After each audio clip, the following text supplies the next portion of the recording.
Kayo po ba mga bossing ko ay isa sa mga problemado sa buhay dahil parang ang mga pangarap po ninyo ay hanggang pangarap lamang, hindi na ito nagkatotoo. Anong petsa na? Ang tagal-tagal na po nagwi-wish. Ngayon pa mga bossing, ako po may tuturo sa inyo. Masasabi ko lamang ang ating mga pampaswerte ay may proseso. Hindi basta-basta ka lang gagawa mga bossing.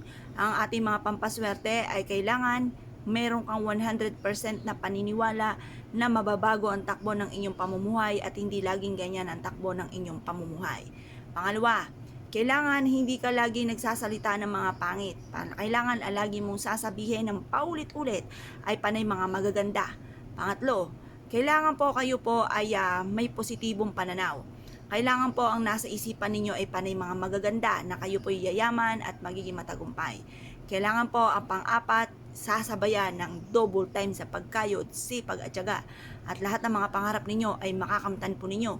Huwag po kayong panghihinaan ng loob at huwag yung tatanggapin na ganyan lang po kayo. Huwag nyo sabihin na kayo ay malas o tanggap nyo na at masaya na kayo sa buhay po ninyo. Dapat po mga bossing maraming pangarap. Laging lumalaban sa hamon ng buhay, hindi sumusuko. Ngayon po mga bossing, bukod po dyan, kailangan tatandisin nyo sa inyong kalooban kung anong gusto nyo pong gawin na pampaswerte. Kapag ayaw ninyo, may alinlangan, hindi naniniwala, ay huwag pipilitin ang sarili dahil maaaring masasayang lang inyong effort at hindi matutupad kung ano man po ang inyong mga hinihiling. Ngayon pa mga bossing, ganito po inyo pong gawin. 6:30 or kaya po 7:00, kayo po humarap sa may silangan at manalangin ng taimtim na mula sa inyong pong puso. At pagkatapos mga bossing ko, kayo po ay positive lamang, sabihin niyo po sa pamamagitan ng pampaswerteng ito, humawa ka ng dahon ng laurel at ang asin, ay matutupad lahat ang mga pangarap ko sa aking buhay. Kung ano man ang mga pagsubok na ito, ay kaagad ko itong malalampasan. Ganoon ang mga pag-wish mga bossing.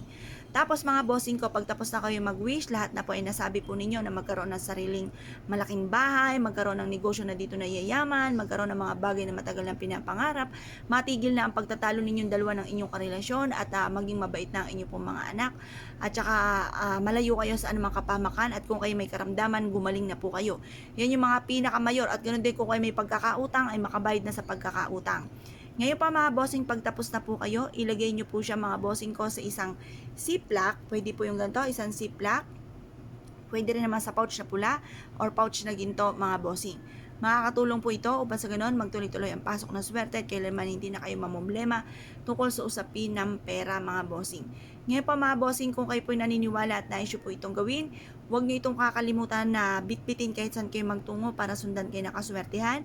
Or kaya po mga bossing ko, ito po ilagay rin sa ilalim ng inyo pong unan habang kayo natutulog para magkaroon kayo ng masarap na tulog at hindi po kayo kumbaga pag maraming problema hindi makatulog eh. Ang ending mukha ng panda tapos masakit ang ulo, mainit ang ulo, hindi na nakapag-isip ng tama. Para makaisip ka ng tama, matulog ka ng mahimbing. Ito ay ilagay sa ilalim ng inyong pong unan para makatulog ng mahimbing. At syempre magdadasal, magukol ng panalangin bago kayo matutulog. Ngayon pa mga bossing, kung kayo po naniniwala at nais po itong gawin mga bossing, asya mga bossing, good luck po sa inyo po lahat.